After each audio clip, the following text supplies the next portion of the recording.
നമ്മളെല്ലാവരും നാരങ്ങ വെള്ളം കുടിച്ചാൽ അതിൻ്റെ തൊലി അങ്ങോട്ട് വലിച്ചെറിയില്ലേ. അപ്പോൾ അതുകൊണ്ട് നമുക്ക് നല്ലൊരു അച്ചാറുണ്ടാക്കിയാലോ. അപ്പോൾ അതിന് വേണ്ടിയിട്ട് ഞാൻ ഉലുവ, കടുക്, കറിവേപ്പിൻ്റെ ഇല, കുറച്ച് ഇഞ്ചിയും വെളുത്തുള്ളിയും കൂടി ചതച്ചത് ഇട്ടിട്ടൊന്ന് മൂപ്പിച്ചെടുക്കുക. ഇനി നമ്മളിതിലേക്ക് കുറച്ച് കായത്തിൻ്റെ പൊടിയാണ് ഇട്ട് കൊടുക്കുന്നത്. പിന്നെ കുറച്ച് അച്ചാറും പൊടി, കുറച്ച് മഞ്ഞൾപ്പൊടിയും ചേർത്തിട്ട് ഒന്ന് ഇളക്കിയെടുക്കുക. ഇനി നമ്മൾ നാരങ്ങ തിളപ്പിച്ച് വെച്ചിട്ടുണ്ട് ഉപ്പിട്ടിട്ട്. അപ്പോൾ അതും കൂടി ചേർത്ത് കൊടുക്കുക. പിന്നെ കുറച്ച് ഉപ്പുമാങ്ങയും കൂടി ഞാനിതിൽ ചേർക്കുന്നുണ്ട്. ഉപ്പുമാങ്ങ വേണമെന്ന് നിർബന്ധമില്ല കേട്ടോ, വെറും നാരങ്ങ വെച്ചിട്ട് തന്നെ ഇത് ഉണ്ടാക്കിയെടുക്കുക. അപ്പോൾ വീഡിയോ ഇഷ്ടപ്പെട്ടൊന്ന് ലൈക്ക് ചെയ്യുക, സബ്സ്ക്രൈബ് ചെയ്യുക, സപ്പോർട്ട് ചെയ്യുക. അപ്പോൾ നല്ല തിളച്ച് വന്നതിന് ശേഷം ഞാൻ കുറച്ച് വിനീഗറും കൂടി ചേർത്തിട്ടുണ്ട്, സുർക്ക. അപ്പോൾ അങ്ങനെ ഒരു മാസമായിട്ട് ഇട്ട് വെച്ച അച്ചാറാണിത്. അപ്പോൾ അച്ചാറൊക്കെ നല്ല സൂപ്പറായിട്ട് വന്നിട്ടുണ്ട്. ഞാൻ പുറത്ത് തന്നെയാണ് കേട്ടോ വെച്ചിരുന്നത്.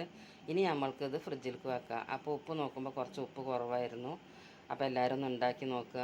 അടുത്തൊരു വീഡിയോ ആയിട്ട് ഇൻഷാ അല്ലാഹ് വീണ്ടും കാണാം.